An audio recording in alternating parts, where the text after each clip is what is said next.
All right, let's hit another 30-player rundown. We got week 9. First, we drop it on Tuesday, and then I'll drop the second update on Saturday. Let's go with Brock Bowers. So he was practicing even on a bye week. That makes me pretty confident that he's finally going to return week 9 and should be able to slot him into your lineup. I would expect some mild performance reduction, but with the tight end pool the way it is, you got to play him. Brian Thomas Jr., they are apparently shopping him for a possible trade. We haven't gotten really any reports because he also had a bye week last week. I told you how I was concerned about a shoulder subluxation with how he was holding his arm kind of in a very fixed position after a mild hit to the back.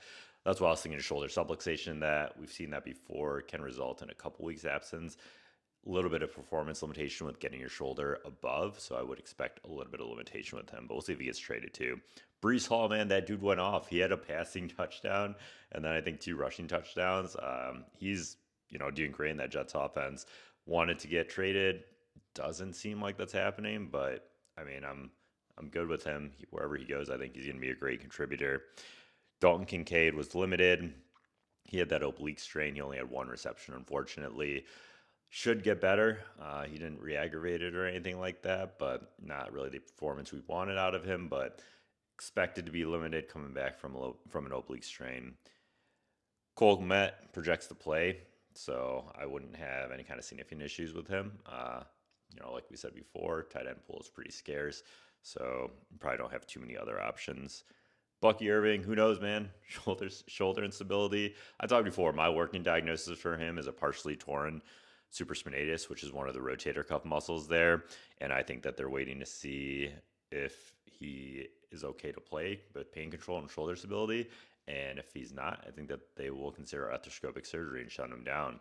We really don't know, and that's why I've been saying that you should try and trade him, even if it's for a little bit cheap at this point in time.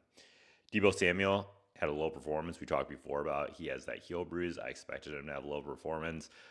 Probably still going to have a little bit of reduced performance this upcoming game, but should slowly ramp up and be better and better. Chris Godwin, talked also about him. Ankle dislocation. He's out. He might come back this week, but I really don't expect him to be a significant contributor fantasy-wise just because of the ankle dislocation. We've seen a lot of players with it. Most recently, another one, which I'll touch on in a little bit. Actually, do I have him on my list? If not, I'll just touch on him here. All right, yeah, I didn't put him in. Skattebo, ankle dislocation as well. Probably won't be back until mid-season next season, and I'm going to go do a more in-depth video on him on my Instagram and my TikTok page. So I'll go really into depth there. Not a career ender, though. A lot of people are talking about a career ender. Not a career ender unless it's one very specific case. Aside from that, lost my place a little bit. Nico Collins. So she had a short week last week with a concussion. Not terribly surprising that he ended up sitting, but should be back this week just based on the numbers. I would expect him to be back. A.J. Brown reports seem to say that he'll play, but we did see that hamstring injury at the game late last week. We see how it's multi-week absences usually. So I don't know. I would say we have to monitor the practice report with him. Reports indicate that he should be playing this week, but hamstrings are very fickle. We've seen Jayden Daniels talk about it being nothing major, and he's already questionable for this upcoming week, but I'll touch on him in a bit too. Drake London, he ended up getting a limited practice, downgraded to limited practice late in the week with a hip injury. Most commonly, that's a hip pointer, meaning basically a bruise to the iliac crest, or that basically that the outer hip bone that you can feel if you have like a really low BMI, then you can typically feel that bone. But yeah, when you take a direct impact to that, that's a pain tolerance issue. It's kind of mild bone bruise. Not surprised that he sat last week. I said that he would be limited even if he played. I would think that he's got a good chance at playing this week, but will be a little bit limited in my opinion. Alvin Kamara, took a look at the video. It was kind of hard to discern. He had either a left ankle or a right knee sprain. Either way, he's not been doing great, to be honest. Even with, Kendra Miller not even there to siphon off any of his carries. Not what we want to see out of Kamara, but, all great running backs must reach their peak. I think he's kind of reached it. Carson Wentz, man, that's crazy that he was playing through. So they talked about the shoulder capsule being fractured. That means that almost certainly that he had a Bankart lesion. We talked about before. That's where that cup that the socket fits into. that's cracked off, so it leads to increased shoulder instability. Shouldn't really have been playing through that. It's not so much a pain tolerance issue as a shoulder instability issue. So I don't know. I think that's kind of wild that he was playing through that, but he's likely out for the season now. Michael Penix sat with a bone bruise. Should return, but will be limited, so just keep that in mind. Jayden Daniels, I think he sits this week. The Washington staff has been very conservative, and I think he returns against the Lions. I think that the Commanders are pretty much out of playoff contention, so I don't think they'll rush back Daniels in this. Christian Watson, man, he was number 2 on my preseason list of IR holds, and he did well his first game back. I think he logged double digits. He got a good reception count. I think he's only going to be better going forward. Bryce Young, he has that high ankle sprain. They're optimistic reportedly about him practicing Wednesday, so I would give him about a 50% chance of suiting up this week. Aside from that, Brandon Aiyuk. So I said that he wasn't really a hold for me, but at this point in time, the 49ers are so injured that you should probably just scoop him on waivers and just stash him just in case. Sounds like he is possibly being activated from IR this week. Kareem Hunt did well, to be honest. He had a bone bruise. I thought that he'd be a little bit limited. He did really well. I think that he's a flex play. Ricky Pearsall is, in my opinion, he's not really worth holding on to. I know I liked him before. He was doing really well, but at this point, Kittle's back. CMC's doing really well. Jennings is going to be healthy at some point in time. Jennings has a better separation rate. He has a better catch rate when he's fully healthy, and Pearsall's not healthy right now. So, I probably just wouldn't hold him at this point in time. David Njoku's been out with that hyperextension injury. I told you guys before to pick up Fannin, and Fannin's been doing really well.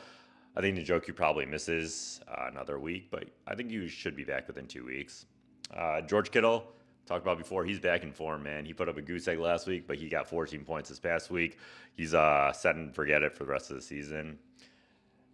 Emeka Egbuka is not doing well this past week because likely he's playing through a hamstring tightness.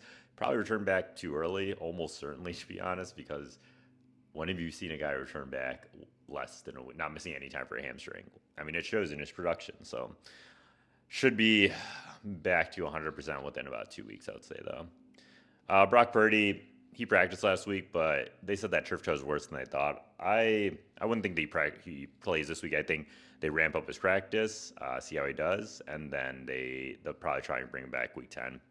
Omarion Hampton, I talked before about how I have concern for a fracture for him, so I think he comes back week 13, but I'm just concerned about deconditioning, being that boot for such a long period of time.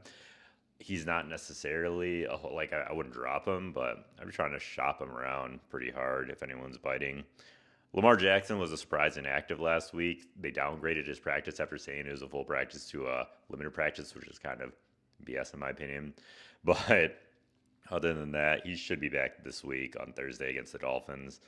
Jayden Reed back in practice for the first time, not practicing, but back just witnessing practice. He had the Jones fracture. He had the clavicle fracture. He repaired the Jones fracture.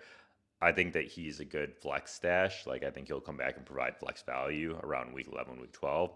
DeAndre Swift had that groin injury that he's had all year. He played through it. He gave up good production. I think that this continues throughout the season. Trey Benson. So Michael Carter got released. I think that's a good sign that Trey Benson's on track for a return. I think he comes back week 10.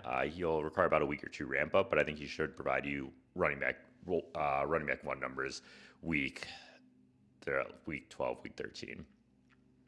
Calvin Ridley is out this week. Dyke was out last week, and Dyke was a great plug and play. I think Ridley is likely out this week. We haven't heard any reports from him, honestly, about anything being close to practicing. And we talked about his age being a risk factor for hamstring recovery. I think Puka Nacua returns this week, and I think he's a great play with that ankle. I think he should provide good production. Terry McLaurin did really well, but he aggravated that quad, and that's the risk here, is that he's at risk for an injury aggravation throughout the season. So maybe try and trade him high with people that think that it's a mild injury and his production is great. Garrett Wilson is out already with a bone bruise. I wouldn't expect them to rush him back. with them being out of playoff contention. Patrick Surtain had a partial pec tear, and he is out for IR. I think he's likely out a little longer than that, and then they're going to make a decision on surgery. So if no surgery, he'll be back around 6 weeks. Otherwise, he'll be out for the season. Josh Jacobs had no injury, but he was out all the fourth quarter. Kind of weird there. Ed Oliver has a bicep injury. It's a distal bicep, meaning close further down. Those are surgical issues, and he's out for the season. Pacheco has an MCL sprain, but he didn't do much either. I wouldn't be holding him. Flacco has an AC joint on